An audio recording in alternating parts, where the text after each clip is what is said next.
begun.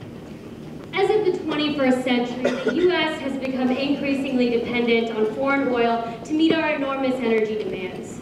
This growing dependence on foreign oil to fuel America seems ironic, since we are fully capable of sustaining ourselves in terms of energy.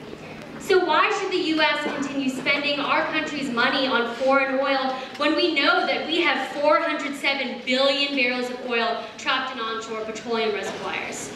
Unfortunately, the U.S. has lost 1,001 oil rigs since July 19th of last year, and over the past few years there has been a 60% plunge in the U.S.'s oil rig count.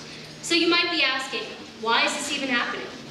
Well, oil companies are deterred from using onshore oil rigs because individual state governments implement high tax rates on production.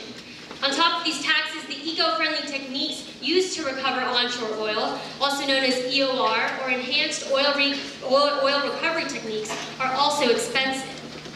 Now, I'd like to describe exactly how these EOR techniques work.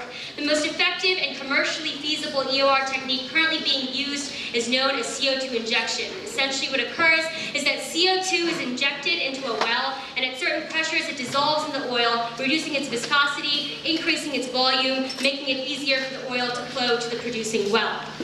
Once the oil is produced, the CO2 is separated and recycled into the well with fresh CO2. The environmental benefits of using CO2 injection are supported by the simple statistic that for every barrel of oil produced, 12,000 standard cubic feet of CO2 will be taken out of the air and injected into the well.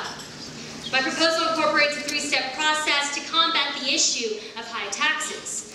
The federal government will provide incentives to states that, 1, reduce state tax rates by 2% from the current rate for companies using EOR techniques. 2, levy no royalty until the company recovers all expenses of the EOR project.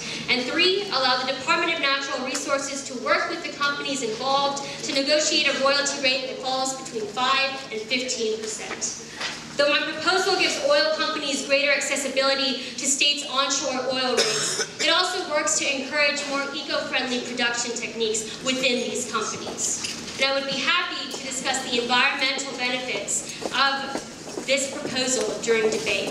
Thank you, and I yield the remainder of my time to my summation. Thank you, author. You have yielded 1 minute and 20 seconds to your closing summation. We will now